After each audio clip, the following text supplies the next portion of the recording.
Hello everyone, goodwill classes में आपका बहुत बहुत स्वागत है। अब हमारा एक जो नया टॉपिक है 7.3 अब हम करेंगे। 7th चैप्टर जो हम पहले स्टार्ट कर चुके हैं एक्सरसाइज 7.1, उसके बाद 7.2 और 7.3 अब हम करने जा रहे हैं। प्लीज़ आप क्या करें, वो वीडियो जो पहले हमने 7.1 और 2 है उसको प्लीज़ एक बार ज़रूर देखिए जाके, उसका लिंक आपको डिस्क्रिप्शन बॉक्स में भी मिल जाएगा। अब हमारी जो एक्सरसाइज 7.3 है वो बेस्ड है एरिया ऑफ ट्रायंगल पर। इस चैप्टर को आप जानते हैं कि निर्देशांक ज्यामिति, जिसके अंदर जो निर्देशांक होते हैं, जो बिंदु एक ग्राफ पेपर पर होते हैं, उन्हीं बिंदुओं को लेकर के हम एक ट्रायंगल का एरिया किस तरीके से निकाल सकते हैं वो यहाँ पर हम देखने वाले हैं। मैं एक एग्जाम्पल की हेल्प से आपको बताने की कोशिश करता हूँ कि यहाँ पर है क्या ये एक्चुअल में। एक ग्राफ पेपर पे जो कि एक एक्स एक्सिस और एक वाई एक्सिस इस तरीके से होती हैं, ये वाली एक्सिस को एक्स और इस वाली एक्सिस को हम वाई एक्सिस कहते हैं। तो इसका बेसिक मैं आपको ये बताने जा रहा हूँ। अगर आपने ये बेसिक एक बार इसको समझ लिया है तो सभी क्वेश्चन इसके करने बहुत आसान हो जाएंगे। छोटी एक्सरसाइज है, 5 क्वेश्चन है, इसी वीडियो में हम इसको पूरा कंप्लीट कर लेंगे। यहाँ पर कोई भी पॉइंट अगर यहाँ पर दिए हुए हैं तो सपोज पॉइंट फिलहाल हम यही वाले ले लेते हैं कि एक त्रिभुज का अगर हमें एरिया निकालना हो और उसके पॉइंट हमें दिए हों, तो छोटे पॉइंट हैं जैसे 2 और 3, तो x की वैल्यू अगर 2 होती है तो वो यहाँ पर कहीं होगी, और y की वैल्यू और 3 होती है तो वो कुछ यहाँ पर होगी। तब हम यहाँ पर ये कहा जा सकता है, हम कह सकते हैं क्या कि पॉइंट जो 2, 3 है कुछ यहाँ पर वो होगा, पॉइंट 2, 3 की वैल्यू यहाँ पर होगी। और ये सेकंड जो इसका पॉइंट है -1 और 0, -1 और 0 वो कहाँ पर होगा, x की वैल्यू -1 जो कि ये होती है, और y की वैल्यू वैसे माइनस यहाँ पर होती है। ये यहाँ पर हमने y की वैल्यू -1 लिख लिया है। x की वैल्यू -1, y की वैल्यू 0। x की वैल्यू तो -1 अगर हो तो ये x की वैल्यू -1 है, और y की वैल्यू 0, तो पॉइंट यहीं पर बन जाता है क्योंकि 0 पॉइंट हमारा ये है। एक लास्ट इसका थर्ड पॉइंट हो गया 2 और -4। 2 और -4 आप देखें तो कहाँ पर आएगा, x की वैल्यू तो 2 है और y की वैल्यू अगर -4 जाएगी तो आप लोगों को पता है कि यहाँ पर वो वैल्यू आने वाली है। तो क्या लिखेंगे इसको कि ये वैल्यू हमारी है 2 और -4, और ये वैल्यू थी -1 और 0। अब आप ये देखें, अगर हम इन तीनों पॉइंटों को मिलाते हैं तो एक ट्रायंगल यहाँ पर बनता है।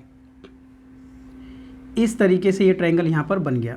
हम लोगों को एग्जाम में ये ट्रायंगल बनाकर नहीं दिखाना है और ना ही इस तरीके से ये बनाना है। 3 पॉइंट को लेकर के वो कहीं पर भी लाई करते हैं, इस ग्राफ पेपर पे वो कहीं पर भी आते हैं, हम लोगों को उसका क्या करना है, एरिया बताना है कि कितना है। तो हम लोग क्या करेंगे, यहाँ पर एक इसी तरीके का एक फॉर्मूला ऐसा दिया हुआ है जिसको यहाँ पर अप्लाई किया जाए तो एरिया बहुत आसानी से हम लोग निकाल सकते हैं। तो उसका कंसेप्ट आपको यहाँ क्लियर हो जाएगा।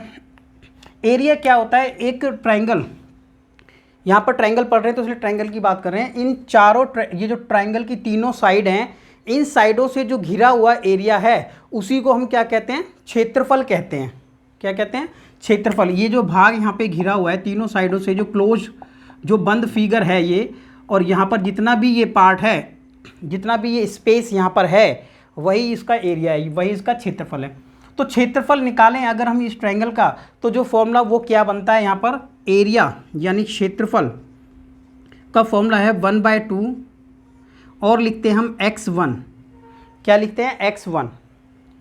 फिर लिखते हैं y2 माइनस में y3, x2, y3 माइनस में y1, x3, y1 माइनस में y2। ये फॉर्मूला हम इसको लगा करके इसको अप्लाई करें और इसका आंसर हमारा आ जाएगा। फॉर्मूला याद करना बहुत आसान है, ठीक है। किस तरीके से ध्यान रख सकते हैं, फिलहाल हम इसकी डेरिवेशन भी आप लोगों को बताई जाएगी, ठीक है, वो नेक्स्ट वीडियो में हम देखते हैं। तो क्या लिखेंगे, इसको कहेंगे x1, y2 माइनस y3, तो इसको कहते हैं 23 कह दीजिए, इसको 2, 3, 23। तो 23 और ये हो गया 31 और ये हो गया 12। तो पहले x1 लिख लेते हैं, उसके बाद x2 प्लस x2 और ये x3। तो आपने देखा पहले x1 को लिख लिया गया, x2 को लिख लिया गया, x3 को। याद करने के लिए इस तरीके से कर सकते हैं। इसको कह सकते हैं 23, 31, 12। तो आपको 23, 31, 12 याद करने के बाद कन्फ्यूज़न नहीं होगी, बार बार की यहाँ पर y2 है या y3 कहाँ पर है, 23, 31, 12 से इसको याद किया जा सकता है। उसके बाद क्या करें, x1, अब इनमें से एक पॉइंट A है, एक B है और एक C है, 3 पॉइंट थे। एरिया किस तरीके से इसका कैलकुलेट करें, x1 की वैल्यू यहाँ रखनी है, तो ये A वाले का x1 हो गया, ये x2 और ये x3। तो x1 की वैल्यू कितनी है यहाँ पर -1, y2 यहाँ पर 3 होगा, ये आपको ध्यान रखना है, मिस्टेक ना हो यहाँ पर। y3 की वैल्यू हो जाएगी 4, वो भी माइनस है तो ये हो जाएगा प्लस। x2 कितना है यहाँ पर, ये 2 दिया हुआ है। y3 की वैल्यू कितना दे रखी है, -4। y1 दिया हुआ था 0। उसके बाद x3 की वैल्यू दे रखी है 2 और y1 की वैल्यू है 0, माइनस में y2, तो y2 दे रखा है अपने को 3। ये आगे पीछे मोड का साइन लगाया हुआ है। मोड से क्या होगा, अगर हमारा आंसर माइनस में आता है तो उसको हम प्लस में कर लेते हैं, इसलिए मोड का यूज़ किया जाता है, क्योंकि एरिया किसी भी फिगर का माइनस में नहीं जा सकता है। अगर माइनस आएगा तो वो पॉजिटिव हो जाएगा। -1 ऐड कर लेते हैं पहले, 7 आ गया। इनको सॉल्व करेंगे तो -4 में से 0 नहीं जाएगा, 0 जाएगा तो वही रहेगा 2, सेम वही -3 बचेगा यहाँ पर। 1/2 कैलकुलेट इसको करें तो ये आ गया -7। इसको कैलकुलेट करें 4 दूनी 8 तो माइनस का आ गया। 2 तिया 6 कितना आ गया, माइनस का आ गया। क्या करें उसके बाद एक स्टेप यहाँ लिख लेते हैं, 1/2, ये भी माइनस हैं तीनों, तो माइनस माइनस माइनस तीनों ही ऐड हो जाते हैं। ऐसा नहीं है कि पहले प्लस कर लेंगे फिर वो माइनस हो जाएगा। सभी पे अगर माइनस का साइन हो तो प्लस होंगे, सभी पे प्लस होगा तो भी प्लस करना है। अगर साइन अलग अलग हैं तो ही माइनस करते हैं हम, ये बात आपको ध्यान रखनी है। तो 7 और 8 माइनस का 15 और ये 6, तो ये हो जाएगा माइनस का 21 और हमारा आंसर आ जाता है -21/2, जो कि मोड में था। लेकिन आपको पता है कि मोड वाली वैल्यू बाहर क्या आ जाती है, प्लस में आ जाती है। तो प्लस होने के बाद 11/2 इसका आंसर हो गया। अब हम इसको डिवाइड करें अगर, तो 11, 10.2 भी इसका आंसर हो सकता है। 10.2 भी हम 10.5 क्या कह सकते हैं, 10.5 इसका ये आंसर है। आंसर हमेशा किस में निकाला जाता है एरिया का, यूनिट स्क्वायर में। तो आंसर इसका राइट आंसर हो जाएगा 11/2 या फिर 10.5 इसका आंसर है। तो आपने ये कंसेप्ट समझ लिया होगा कि एक त्रिभुज अगर हम लोगों को दिया हुआ है, यही आपका एग्जाम्पल भी हो गया है और ये क्वेश्चन भी हो गया। इस त्रिभुज का अगर हमें एरिया निकालना है तो एरिया निकालने के लिए क्या करना है, तीनों पॉइंट को यूज़ करते हुए, ये फॉर्मूला यूज़ करते हुए बस वैल्यू यहाँ पर पुट कर देनी है और कैलकुलेशन आपकी मिस्टेक ना हो तो आप आराम से इसका आंसर निकाल सकते हैं। अब इसी का जो सेकंड पार्ट है, सेकंड पार्ट जो है सेम इसी तरीके से आपको करना है। आप ये खुद ट्राई करें। उसके बाद आ जाएंगे हम क्वेश्चन नंबर 2 पे। अब सेकंड जो इसका क्वेश्चन है तो क्या लिखा है, निम्नलिखित में से प्रत्येक में के का मान ज्ञात कीजिए ताकि तीनों बिंदु सरेखी हों। तो सरेखी का मतलब, ये लास्ट जो वीडियोस हमारी थी 7.1 और 2 उसमें भी इस बारे में डिस्कस किया गया। सरेखी का जो मतलब होता है वो होता है एक ही लाइन में। और अगर ये तीनों जो पॉइंट हैं 1, 2, ये 3, यहाँ पर आप देखें हमें क्या दिया है, पहले वाले में एरिया निकालना था। इस वाले पॉइंट में आप माने तो एरिया आपको दे दिया, क्यों? क्योंकि अगर जब तीनों पॉइंट एक ही लाइन में होंगे, 3 पॉइंट अगर एक ही लाइन में हो, यहाँ पर समझते हैं इस बात को, अगर तीनों पॉइंट एक ही लाइन में हो, ये 3 पॉइंट है ABC, तो ये एक ट्रायंगल बनाते ही नहीं है। ये कॉलिनियर पॉइंट है, सरेखी हैं। ट्रायंगल सिर्फ तभी बनेगा जब ये 3 पॉइंट एक लाइन में ना हो, अलग हो जाएंगे। जब एक लाइन में नहीं होंगे तभी ये एरिया बन पाएगा। और जैसे ही ये ट्रायंगल का एरिया बनेगा, ये ट्रायंगल जो बनेगा, तभी हम इसका एरिया कुछ ना कुछ वैल्यू आएगी यहाँ पर पॉजिटिव, 0 से प्लस। यहाँ पर तो हम ये कह सकते हैं कि जब 3 पॉइंट एक ही लाइन में हैं तो उस ट्रायंगल का ट्रायंगल ही नहीं बनेगा, तो एरिया वहाँ पर क्या हो जाएगा, एरिया ऑफ ट्रायंगल हम 0 कहेंगे। यहाँ पर क्या कहेंगे, 0 कब कहेंगे, जब तीनों पॉइंट हमारे क्या है, एक लाइन में है, एक सरेख ही बनाते हैं, एक सरेख हो जाते हैं लाइन में। तो क्या हो गया कि यहाँ पर के की वैल्यू अब हम फाइंड कर सकते हैं, क्यों? क्योंकि एरिया तो 0 हो गया। अब के की वैल्यू यहाँ पर इजीली फाइंड कर सकते हैं और फॉर्मूला हम लोगों को लगा लेना है अपना यही वाला। तो इसको अभी हम देखते हैं।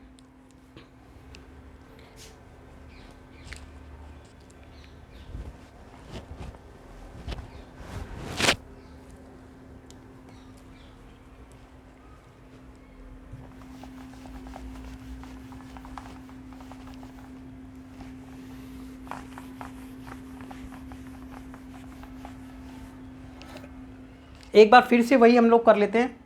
अगर तीनों बिंदु सरेख हैं तो हम लोग क्या कर सकते हैं, एक छोटा सा स्टेटमेंट भी यहाँ पर लिख सकते हैं। क्या लिखना है? यदि बिंदु सरेखी हों, क्या हो? सरेखी। यदि बिंदु सरेखी हों तो एरिया 0 होगा। यदि बिंदु सरेखी हों तब क्षेत्रफल बराबर 0। क्षेत्रफल क्या होगा? 0, यानी क्षेत्रफल में पता है यहाँ पर। अब क्षेत्रफल का जो फॉर्मूला अभी हमने लिखा था, तो आप लोगों को यहाँ पर क्या कर लेना है, रिवाइज कर लेना है। क्या था? याद करें क्या फॉर्मूला था? 1/2 x1, उसके बाद लिखा था 23 x2, उसके बाद लिखा था 31, 23 31, फिर लिखा था हमने x3 23 31 12। ऐसे याद कर सकते हैं इसको आराम से हम लोग कि 23 31 12। अब क्या करना है, इन पॉइंटों को 1 बाय 1 यहाँ पर लिखना है। अब इसी का ये वाला पार्ट हम कर लेते हैं। अगर ये x1 है तो ये y1 है, ये हुआ x2 तो ये हुआ y2, ये हुआ x3 तो वो गया y3। वैल्यू ठीक ठीक पुट करनी है आपको, आंसर आराम से इसका आएगा। एरिया हम लोगों को 0 दिया हुआ है, अभी हमने यहाँ पर लिखा भी अपना स्टेटमेंट। क्वेश्चन नंबर 2 के फर्स्ट पार्ट की बात हो रही है। क्या लिखा हमने? 1/2 x1 is 7, y2 is 1, y3 कितना है भाई? y3 है k, x2 की वैल्यू है यहाँ पर, x2 की वैल्यू कितनी है? 5। कितनी वैल्यू x2 की? 5। ये x2 था, x2 हमें दिया हुआ है 5। उसके बाद रखना है हमने y3 यानी k, y1 माइनस का 2 तो वो प्लस हो जाएगा। y2 कितना था यहाँ पर? y2 था, y2 की वैल्यू 1 है। कितनी है? 1। सॉरी, तो इसको 1 ही रखें। एक मिनट देख लेते हैं। 23 31 31 तो कितना लिखेंगे यहाँ पर? y1 कितना है भाई? माइनस का 2 तो माइनस माइनस प्लस हो गया, ये ठीक लिखा था। x3 की वैल्यू कितनी है यहाँ पर? 3। और y, उसके बाद क्या लिखना है? x3 की वैल्यू 3, y1 माइनस y2 तो y1 यहाँ पर हो गया माइनस का 2 और y2 यहाँ पर हमें दे रखा है 1। ये हम लोगों को लिख लेना है। इससे वैल्यू ठीक ठीक लिख लेनी है और चेक कर सकते हैं अगर आप दोबारा से कि 7 5 और 3। उसके बाद 23 हमने लिखा तो y2 माइनस y1 माइनस में y1, ठीक है। उसके बाद लिखा y3 यानी k, y3 की वैल्यू k और प्लस में y1 यानी -2 प्लस हो गया। उसके बाद y1 था ये माइनस का 2 और माइनस में y2 की वैल्यू, ठीक है। तो y इस तरीके से वैल्यू आपको रख लेनी है, प्रॉपर होनी चाहिए। अब क्या करें,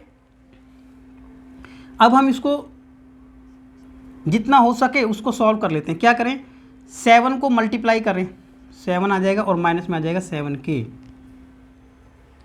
5 से इनटू कर सकते हैं, 5k प्लस में आ जाएगा 10। इस तरीके से करना है आपको ये। उसके बाद इनटू कर सकते हैं। पहले क्या करें, ये ब्रैकेट के अंदर है ना, ये माइनस माइनस दोनों ऐड हो जाएंगे तो माइनस का 3 इंटू कर लेते हैं। -3 और -3 को 3 से इंटू करेंगे तो आ जाएगा माइनस में 9। जितना सॉल्व हो सकता है उतना कर लेंगे हम। क्या करें यहाँ पर, ये जो 7 हो गया प्लस का है, ये 10 प्लस का है, तो 7 और 10 कितना हो जाएगा 17। और 17 में से जैसे ही हम 9 को माइनस कर देंगे तो बचेगा कितना 8। तो 8 आ गया। अब ये यहाँ पर दोनों क्या है, एक प्लस है एक माइनस है। प्लस और माइनस है तो जरूर माइनस ही होंगे, आपस में घटाना ही है इनको। और घटाएंगे तो बड़े वाले पे जो साइन है वही आ जाएगा, तो बचेगा 2k। यहाँ से हम आराम से क्या वैल्यू कॉमन ले सकते हैं 2, क्योंकि अगर दोनों में कुछ टेबल कॉमन है तो ले सकते हैं, क्योंकि वो बाहर कट जाएगा। तो लिख देंगे ये कॉमन जैसे ही हमने लिया, ठीक है। 4 यहाँ पर बचा और ये k कैंसिल करें तो वैल्यू बच जाएगी 4 माइनस में k, जो कि बराबर में क्या लिखा हुआ है यहाँ पर 0। तो अब हम यहाँ पर अगर वैल्यू निकालें तो 4 माइनस में k बराबर 0 है।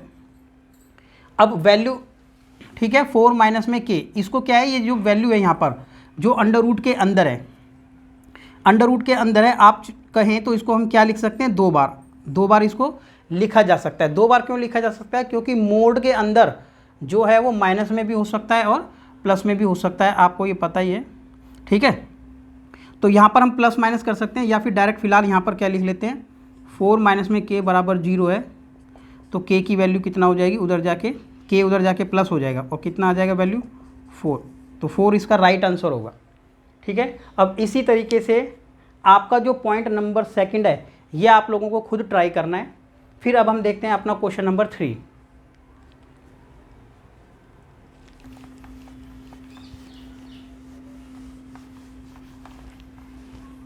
अब हमारा जो क्वेश्चन है, question number next, question number 3 number जो क्वेश्चन में लिखा है सीट्स 0 और -1, 2 और 1, 0 3, तो 3 पॉइंट हो गए ए बी सी।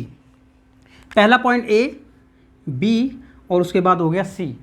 अब इन तीनों से क्या होगा, वाले त्रिभुज के भुजाओं के मध्य बिंदु से बनने वाले त्रिभुज का क्षेत्रफल ज्ञात करें। इससे एक त्रिभुज बनेगा और उस त्रिभुज के मध्य बिंदु हमें निकालने हैं। त्रिभुज के मध्य बिंदु हम लोगों को निकाल लेने हैं। यहाँ पर ये एक त्रिभुज है 0 -1, ए पॉइंट है, बी पॉइंट दिया हुआ है 2 1, सी पॉइंट दिया हुआ है 0 3, तो ये 3 पॉइंट यहाँ पर दिए हुए हैं ए बी सी। अब इस त्रिभुज के मध्य बिंदु हमें निकालने पड़ेंगे। पहले मध्य बिंदु से बनने वाले त्रिभुज का क्षेत्रफल ज्ञात करें। क्षेत्रफल हमें किसका निकालना है, जो मध्य बिंदु होंगे। इसके मध्य बिंदु क्या होता है, जो बिल्कुल बीच में होगा, ये मध्य बिंदु है। इस लाइन का मध्य, इस लाइन का ये मध्य, इसका ये मध्य। अब तीनों को क्या कर दिया, हमने मिला दिया। तीनों को मिलाने के बाद जो हमारे पास ट्रायंगल बना, ये ब्लैक वाला, इस ब्लैक वाले ट्रायंगल का एरिया कितना है। पहले वाले का नाम ए बी सी अगर हमने दिया तो इसको हमने दे देते हैं P Q R. P Q R इसको हमने नाम दिया। आपको इसका क्षेत्रफल निकालना है। उसके बाद लिखा है इस क्षेत्रफल का, जो ये ब्लैक वाला क्षेत्रफल है, इसका दिए हुए त्रिभुज के क्षेत्रफल के साथ अनुपात कितना है। तो पहले का एरिया निकाल के और जो दूसरे का एरिया है दोनों को डिवाइड में कर देना है। तो कैलकुलेशन थोड़ा बड़ी जरूर हो जाएगी, लेकिन है कंसेप्ट वही। सबसे पहले हम लोगों को क्या करना है, इसके मध्य बिंदुओं को कैलकुलेट कर लेना है। मध्य बिंदु किस तरीके से निकालें, अभी हम पहुंच जाते हैं एक्सरसाइज अपना इससे जस्ट पहले वाली 7.2 में, जिसके अंदर लगाया था हमने विभाजन सूत्र। और विभाजन सूत्र में क्या किया था कि अगर ये लाइन 1:1 रेशियो में डिवाइड होती है, क्योंकि मध्य है तो 1:1 रेशियो में, तो ये भी 1:1 में और ये भी 1:1 में, तो 1:1 रेशियो से हम अपना पी पॉइंट की कैलकुलेशन कर लेंगे। तो पॉइंट पी हमारा क्या होगा वो देख लेते हैं पहले। जो पॉइंट पी है, तो पॉइंट पी के जो कोऑर्डिनेट होंगे, ठीक है, पॉइंट पी के जो कोऑर्डिनेट होंगे 1:1 रेशियो से, तो वो हम लोगों को निकालना है पहले। तो पॉइंट पी का जो पहला कोऑर्डिनेट है, इसको क्या लिख लेते हैं फिलहाल, x1। क्या लिख लेते हैं, x1। इसको लिख लिया y1। ये हो जाएगा x2 और ये हो जाएगा y2। ये हो जाएगा x3 और ये हो जाएगा y3। ठीक है, हमने इसको ये लिया है। अभी सबसे पहले क्या करें, हम लिखेंगे पॉइंट पी क्यू, यानी बिंदु, इसको छोटा सा एक स्टेटमेंट लिख लेते हैं, बिंदु पी क्यू और आर, पी क्यू और आर भुजाओं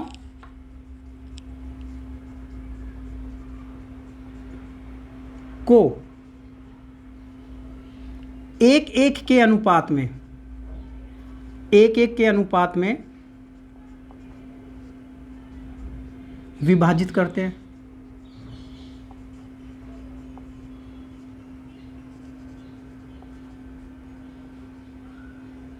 ठीक है, ये हम लोगों ने लिखा कि ये इसको 1:1 के अनुपात में अब विभाजित करते हैं। तब क्या होगा, तब पॉइंट P अगर हमें निकालना हो तो पॉइंट P की वैल्यू किस तरीके से निकलेगी, ठीक है। तब पॉइंट P यानी बिंदु P कैसे निकलेगा, बिंदु P में क्या है x1। अब x1 देखें किस तरीके से निकलेगा, x1 निकलेगा, रेशो तो 1:1 हो गया, 1:1 हो गया तो कैसे निकलेगा x1, 0 प्लस में 2 डिवाइड बाय 2। आपको याद होगा अगर रेशो 1:1 हो, x1 प्लस में x2 डिवाइड बाय 2 डायरेक्ट हम कर सकते हैं, जबकि सेक्शन फॉर्मूला क्या था, x अगर निकालना हो क्या था, m1 x2 m1 m1 x2 और m2 x1, दोनों ऐसे इस तरीके से लिखने बाद m1 प्लस m2। अब आप एक बार मैंने रिवाइज के लिए बता दिया आपको, वैल्यू अगर 1 है और ये भी 1 है तो 1 से इंटू करने पर x1 x2 बचा और नीचे 1 ऐड करेंगे तो नीचे 2 आ जाता था। इसीलिए क्या होता था formula, x1 x2 divide by 2 ये होता था, x1 x2 divide by 2 direct. तो क्या बना यहाँ पर, ये हो गया हमारा x1 0 और ये हो गया x2, यानी 0 प्लस में 2 डिवाइड बाय 2, तो आंसर आ गया 2/2 यानी 1। अब निकालें अगर y2 तो यहाँ पर भी वही y1 प्लस में y2 डिवाइड बाय 2, -1 और -1, -1 प्लस 1 डिवाइड बाय 2, घटा देंगे तो आपस में आ गया 0 और 0/2 क्या हो गया 0। जो पॉइंट हमें नहीं दिया हुआ था तो वो वैल्यू हमने कैलकुलेट कर ली है, जो आ गई कितनी है 1 और 0 आ गई है। कितना आ गया 1 और 0, ये पॉइंट P आ गया है। सिमिलरली हम जल्दी कैलकुलेट कर लेते हैं कि पॉइंट Q क्या आने वाला है, हमारा बिंदु क्या है, बिंदु Q। अब बिंदु Q कैसे निकालेंगे, नाम दिया है वैसे इसका x2, क्या नाम दिया है x2। तो x2 निकालने के लिए क्या करें, 0 प्लस में 2 डिवाइड बाय 2, 0 प्लस में 2 डिवाइड बाय 2 बचेगा 2/2 यानी 1, ये आ गया हमारा x2। अब यहीं पर कैलकुलेट कर लेते हैं y2। तो y2 की वैल्यू कैसे निकालें, 3 प्लस में 1 डिवाइड बाय 2 यानी 4 डिवाइड बाय 2 कितना आ गया, डिवाइड करेंगे तो 2। y2 की भी वैल्यू आ गई, तो पॉइंट लिख लेते हैं यहाँ पर 1 और 2, ये आंसर आ गया इसका भी। अब बिंदु निकालना रह गया अपने को r, क्या निकालेंगे, बिंदु r, और बिंदु r के पॉइंट कितने हैं, x3 है और y3 है। तो x3 अगर हम कैलकुलेट करें तो आप लोगों को क्या पता है कि दोनों को ऐड करना है, 0 प्लस 0 कितना है, 0 प्लस 0, क्या ये हमने ठीक लिखा है, 0 प्लस 0 नहीं है, ये कुछ मिस्टेक हो गई यहाँ पर। क्या मिस्टेक हुई है, क्योंकि दोनों पॉइंट 0 नहीं हो सकते हैं यहाँ पर x। तो ये क्वेश्चन नंबर चेक करें एक बार, 0 -1 और ये था 2 1 और ये था 0 3, हाँ ठीक है, ठीक दिया है, हो सकता है, ठीक है। तो 0 कितना हो गया, x3 की वैल्यू कितना हो गई, x3 निकाल रहे हैं हम ये वाला, दोनों को ऐड करें, 0 प्लस में 0 डिवाइड बाय 2, तो आंसर कितना आ जाएगा 0। उसके बाद निकालेंगे y3, तो y3 कैसे निकाल सकते हैं हम लोग, y3 निकालें तो दोनों को ऐड करें, -1 प्लस में 3 और डिवाइड बाय कितना आ गया 2, ऐड करने पर आ गया, इसको 3 में से 1 लेस करेंगे 2 डिवाइड बाय 2, कैंसिल करेंगे 1। पॉइंट जो हमारा निकल के आया है 0 और 1, ये निकल के आया है। साथ के साथ आप इसको नोट करते जाएं, क्योंकि स्पेस की वजह से ये अभी मिटाना पड़ेगा।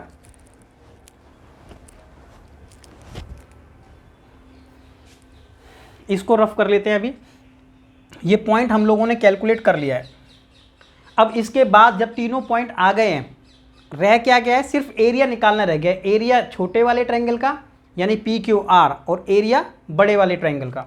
तो इसको एक बार देख लेते हैं कि एरिया किस तरीके से निकाल रहे थे, एक बार वो हम देख लेते हैं, छोटे वाले का और बड़े वाले का देखते हैं एक बार।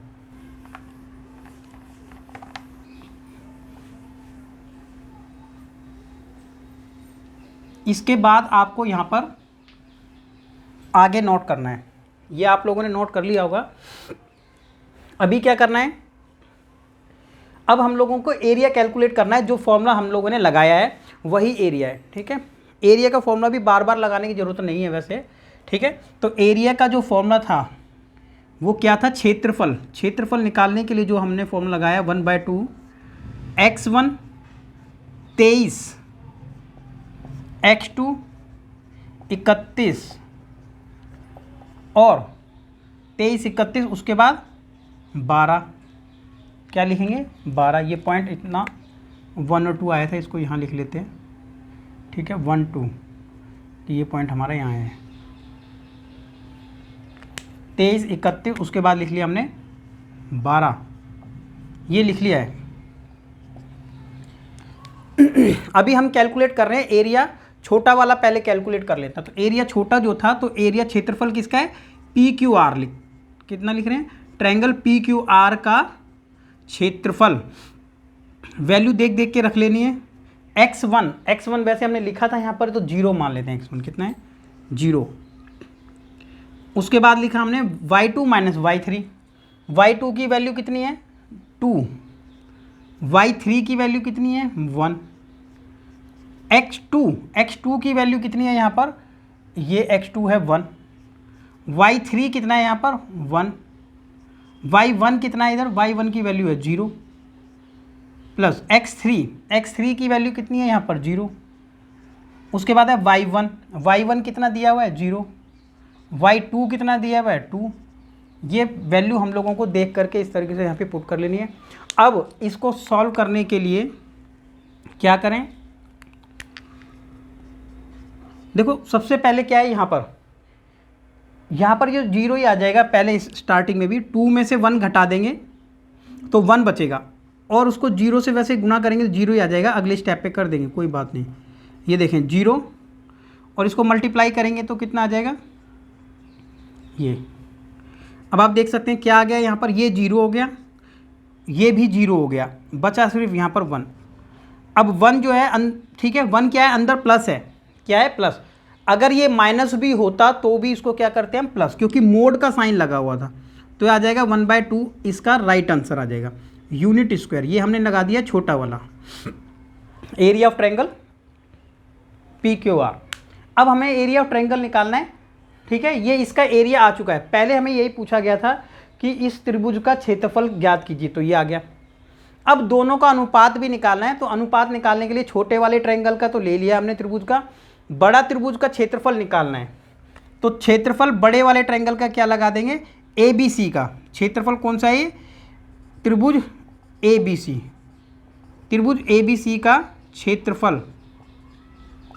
तो 1/2 फॉर्मूला लिखा है, बार बार लिखने की जरूरत नहीं पड़ेगी, तो यहाँ से लिख लेते हैं। 1/2 तो हो गया। उसके बाद ये हमारा हो गया x1 0, उसके बाद लिखते हैं 23, y2 माइनस y3, तो ये y2 हो गया माइनस में y3 हो गया 23।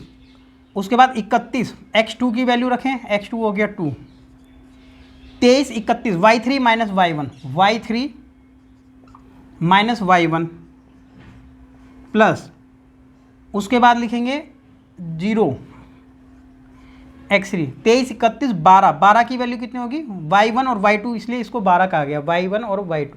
तो y1 की वैल्यू है -1 और y2 की वैल्यू है 1, माइनस करेंगे तो ये आ जाएगा।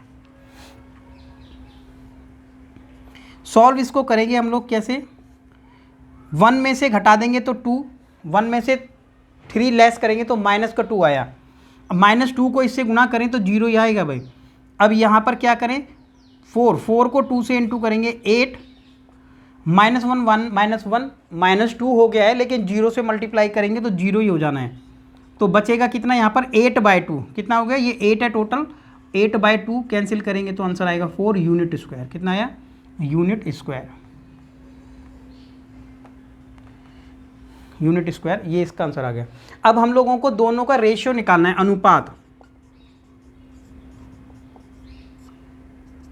अनुपात अब निकालें तो किस तरीके से निकाल सकते हैं कि एरिया तो हम लगा देंगे बड़े वाले का, छोटे वाले का क्षेत्रफल ऊपर, ठीक है। एरिया ऊपर लिख देंगे ट्रायंगल PQR का, और एरिया लिख देंगे नीचे ट्रायंगल ABC का। हमने जो कैलकुलेट किया वो 1/2 आया था तो ऊपर लिख दिया है, और इसका आ गया था आंसर 4, ये नीचे आ गया 1/2। और इसको रिवर्स करके पलट दें, रिवर्स कर देंगे इसको तो कितना आ जाएगा 1/8। तो 1/8 इनका अनुपात यहाँ पर हमारा आ रहा है 1 और 8। ठीक है, तो इसी तरीके से ये पॉइंट हम लोगों को करना था। तो ये क्वेश्चन हमारा हो जाता है कंप्लीट। अभी उसके बाद हम देखते हैं क्वेश्चन नंबर अपना 4th। ठीक है, ये क्वेश्चन नंबर कौन सा है? 4th है।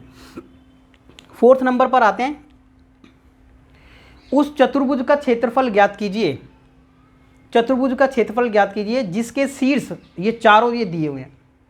अब ये चारों अगर इसके शीर्ष दिए हैं तो चतुर्भुज इस बार दिया है, जबकि हम लोगों ने एरिया किस चीज़ का निकालना सीखा है अभी?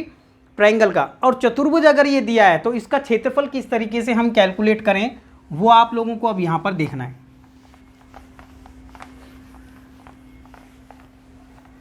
कंसेप्ट आप समझ ही रहे हैं किस तरीके से है, बस आपको कैलकुलेशन में ध्यान रखना है। ठीक है, कैलकुलेशन अगर कहीं पर मिस्टेक होती है तो आंसर इधर उधर हो जाएगा, लेकिन आंसर का कंसेप्ट यही रहेगा आपका। ठीक है,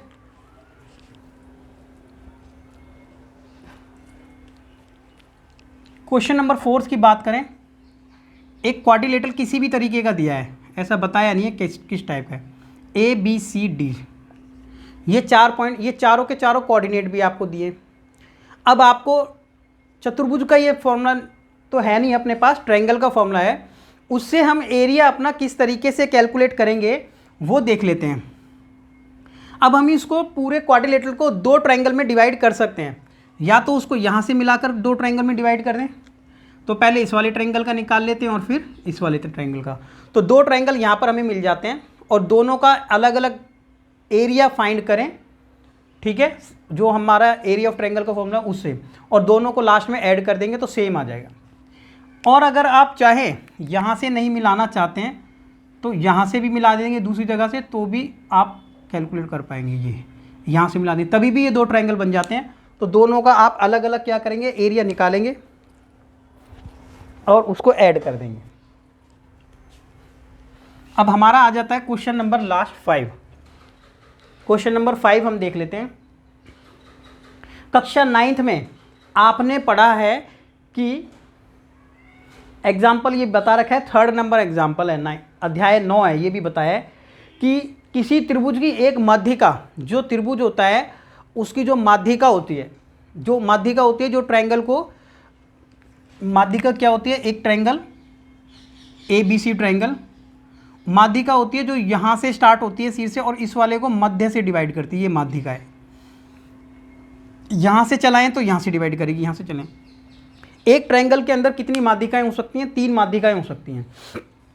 अब किसी एक माध्यिका की बात कर रहा है कि किसी त्रिभुज की एक माध्यिका उसे बराबर क्षेत्रफल वाले 2 त्रिभुजों में डिवाइड करती है। कहने का मतलब हुआ कि ये माध्यिका, इसको जितना एरिया ये आएगा, सपोज ये 50 आएगा तो ये वाला एरिया भी 50 हो जाता है, बराबर बराबर डिवाइड करता है। ठीक है, तो यहाँ पर ये पॉइंट हो जाएगा D। क्या पॉइंट हो जाएगा? D। तो अब हम एरिया निकालें अगर ABD का, फिर निकालें ADC का, तो दोनों का एरिया बराबर आएगा। क्यों? क्योंकि माध्यिका किसी भी त्रिभुज को बराबर 2 भागों में डिवाइड कर देती है, विभाजित करती है। अब उस त्रिभुज ABC के लिए इस परिणाम का सत्यापन कीजिए। अब ये कह रहा है कि उस त्रिभुज ABC के लिए इस परिणाम का सत्यापन कीजिए जिसके शीर्ष ये हैं। तो आपको ये बताया गया कि क्लास 9th में आपने पढ़ा है कि एक ट्रायंगल हमारे पास है, उसकी माध्यिका त्रिभुज को 2 भागों में डिवाइड करती है। ये बात हमने पढ़ी है और ये एक थ्योरम भी है। ठीक है, उसके बाद क्या है, एक प्रमेय है ये। तो उस त्रिभुज ABC का, अब ये क्या है, उस त्रिभुज ABC का परिणाम सत्यापन करना है हम लोगों को कि जिसके शीर्ष ये हैं। अब हमें क्वेश्चन ये करना है, बाकी हम लोगों को बता दिया गया है, वेरीफाई यहाँ पर करना है, सत्यापन हमें यहाँ करना है। अब क्या करें, एक ट्रायंगल ABC के चारों पॉइंट दिए हुए हैं, ये लिख लेते हैं, चारों पॉइंट हैं। A पॉइंट, B पॉइंट हमें दिया है 3 - 2 और C पॉइंट हमें दिया है 5 और 2। ये तीनों पॉइंट हम लोगों ने यहाँ पर नोट डाउन कर लिया है।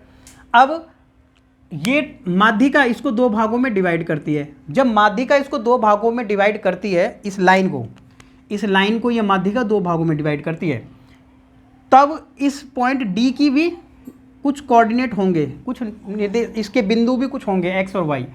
तो क्या करें, ये कैलकुलेट करने के लिए हम लोगों को क्या करना है, ये डी पॉइंट इस लाइन को बी सी को डिवाइड करता है 1:1 के रेशो में।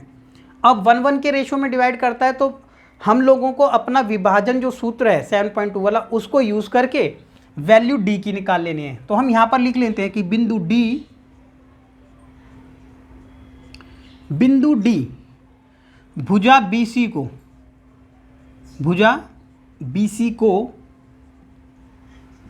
1:1 के रेशो में 1 और 1 के अनुपात में विभाजित करता है। ठीक है, विभाजित करता है, ये इसको 1:1 के रेशो में विभाजित करता है। क्यों? क्योंकि ये माध्यिका है।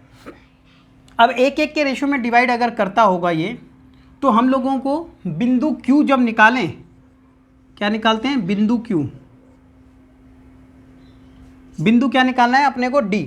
तो जब बिंदु D बिंदु को अगर हम निकालें तो क्या निकालेंगे वैल्यू? ये वाला पॉइंट हम क्या लिख लेते हैं इसको? x, इसकी ये वाला वैल्यू अगर हम निकालें, कैपिटल लिख लेते हैं इसको, कैपिटल X कैपिटल Y। तो कैपिटल X की वैल्यू कितना होगी? अगर रेशो 1:1 है तो डायरेक्ट क्या कर सकते हैं?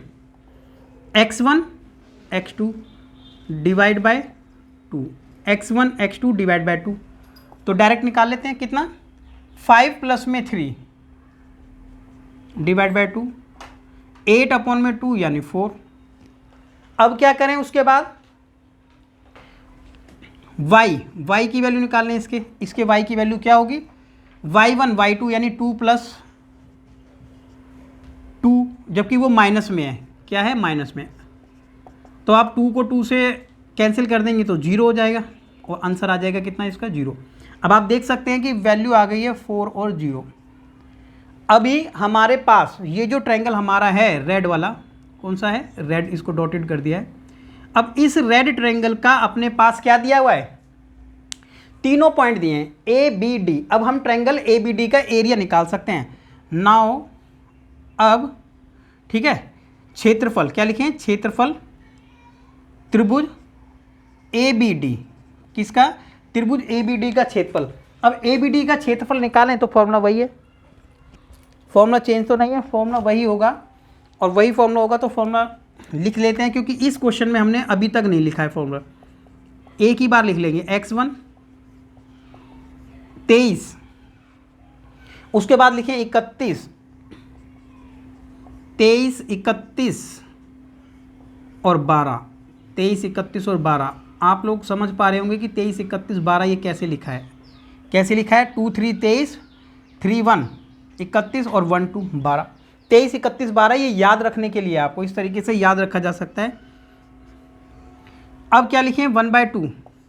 अब आप लोगों को ये पॉइंट बड़े ध्यान से रखने हैं, क्योंकि आपने इसको x1 x2 तो इसको क्या माना है, इसको क्या मान लिया आप लोगों ने, वो आपको ध्यान रखना है। ठीक है, अभी हम यहाँ पर मान लेते हैं ये हमारा x1, ये वाला हमारा पॉइंट क्या रहेगा? x2, ये x3, y1 y2 y3, ये मान के हम यहाँ पर पॉइंट रख लेते हैं अपने। तो क्या रखें? x1 की वैल्यू कितनी है? 4। कितनी है x1 की वैल्यू? 4। ये आ गया। y2 होना चाहिए अपना 0, y3 अपना होना चाहिए 2, उसके बाद x2 अपना होना चाहिए यहाँ पर 4, y3 2, y1 माइनस का 6 है तो प्लस, अभी रह गया x3 होना चाहिए 5, y1 होना चाहिए यहाँ पर माइनस का 6, y2 होना चाहिए यहाँ पर 2। ये हमने यहाँ पर लिख लिया है। कैलकुलेट कर लेते हैं। देखिए 4 को यहाँ पर कितना आएगा? 0 में से जैसे ही 2 घटाएंगे तो -2 रहेगा, तो 4 दूनी 8 माइनस का आ गया, ये हो गया 8 और 8 चौक हो गया 32, ये हो गया माइनस का 8 और 8 पंजे 40, तो माइनस का 40, तो माइनस लिख लेते हैं यहाँ पर माइनस का 40। अब आप देखें तो ये कितना हो जाएगा यहाँ पर 40 और 8, तो माइनस का 48 हो गया, माइनस माइनस को, और ये हो गया 32 और ये माइनस का हो गया 48। अब अगर हम 48 के अंदर घटाएंगे, ये 48 में से क्या घटा देते हैं? 32, तो बचता कितना है? 16। कितना बचेगा यहाँ पर? 8 में से 2 गया 6 और 4 में से 3 गया 1, तो कितना बचा? 16। लेकिन अगर आप देखें तो 16 कितना बचता है, ये माइनस का, यहाँ लिख देते हैं, कितना लिखते हैं, माइनस का 16 है। लेकिन वो 16 माइनस का है, लेकिन आप लोगों को पता है कि मोड अगर लगा होगा, क्या लगा होगा, मोड, तो उसको बाहर हम क्या लिखेंगे, प्लस का ही लिखेंगे। तो एक्चुअल में आंसर क्या आ जाएगा अपना, आंसर आ जाएगा कितना, यहाँ लिख देते हैं 1/2 × 16 और काट देंगे तो 8 यूनिट, कितना आ जाएगा आंसर, 8 यूनिट स्क्वायर। कितना आ जाएगा, माइनस का 16 था, प्लस का लिखा, क्यों, मोड अगर लगा होगा तो आंसर प्लस में लिखना है। और मोड क्यों यहाँ पर यूज़ किया गया है, क्योंकि एरिया माइनस में नहीं आ सकता, इसलिए यहाँ पर मोड लगाया गया था। अब हम निकाल लेते हैं अपना क्षेत्रफल दूसरा ADC का। पहले क्या निकाला था हमने, ABD, अब निकाल लेते हैं ACD, क्षेत्रफल ACD, ठीक है, क्षेत्रफल त्रिभुज ACD, चाहे इसको ACD बोलो और चाहे बोलो ABD, ठीक है। अब लिखते हैं 1/2, फॉर्मूला दोबारा नहीं लगाने की जरूरत है, क्या लिखेंगे, x1 यहाँ पर हो जाएगा ये x1 x2 x3, x1 x2 x3 ऐसे ले लेते हैं, ठीक है। अगर आप ऐसे भी लगाओगे तो भी एरिया वही आएगा, ऐसे मान लेते हैं। लेकिन अगर स्टार्टिंग में ऐसे मान रहे हो तो फिर पूरा ऐसे ही मान के चलना है, बीच में चेंज करोगे तो गलत हो जाएगा। तो अब हम क्या लिखें यहाँ पर, तो पहले हम लोगों ने ऐसे माना था ना, ऐसे, तो अभी हम फिर ऐसे ही ले लेते हैं इसको, राइट। तो लिख लेते हैं 4, ये हमारा हो गया x1, ठीक है। सबसे पहले लिखा हमने x1 यानी 4, y2 - y3, तो हमारा y2 ये आएगा, y3 हमारा ये आ जाएगा, जो कि हो जाएगा प्लस, x2 अपना हो जाएगा 4, उसके बाद x2 के बाद क्या लिखना है, y3 - y1, y3 की वैल्यू हो जाएगी -2, y3 की वैल्यू कितना हो जाएगी, -2, और y1 फिर आ जाएगा -6, जो कि हो जाएगा फिर प्लस, x3 की वैल्यू है यहाँ पर 3, 12, y1 माइनस में y2, तो y1 कितना है, y1 है -6, माइनस में y2 हमने ये लिया था तो इसलिए लिख लेंगे इसको 0। तो ये हमने प्रॉपर देख के लिख लिया है। अभी कैलकुलेशन देख लेते हैं इसकी क्या आती है। तो आ गया 0, 4 यहाँ पर बचा, और ये हो गया 6 × 18, तो माइनस का लिखेंगे, कितना लिखेंगे, माइनस का। ये इक्वल आना चाहिए अपना, ठीक है। इक्वल नहीं आएगा तो कहीं ना कहीं मिस्टेक है इसमें। कितना हो जाएगा, ये 4 दूनी 8, कितना हो गया, ये 8, और ये आ गया 16, और ये हो गया माइनस का 18, 4 दूनी 8, 16 और ये 18। अब हम क्या करें, 18 और ये कितना हो गया, 18 और 24, और 24 में से जैसे ही हम 18 घटाते हैं तो यहाँ पर बच जाता है हमारा 6 प्लस का बचता है, और जैसे ही 6 यहाँ बचता है और बाहर है 1/2, तो ये कुछ मिस्टेक हमारी ज़रूर हुई है, क्योंकि यहाँ पर आंसर आ गया 3। और अगर 3 आंसर आया है तो आप लोगों को क्या करना है, कोई भी हो सकती है कहीं मिस्टेक हुई हो, तो आंसर दोनों साइड क्या आना चाहिए, इक्वल आना चाहिए। कंसेप्ट आप यही अप्लाई करें और इसका आंसर आप लोगों को कैलकुलेट करना है। तो इसी तरीके से अब हम अपना नेक्स्ट वीडियो, जो कि होगा हमारा 7.4, तो 7.4 में आप देखें तो कैसी एक्सरसाइज है, ये ऑप्शनल एक्सरसाइज है।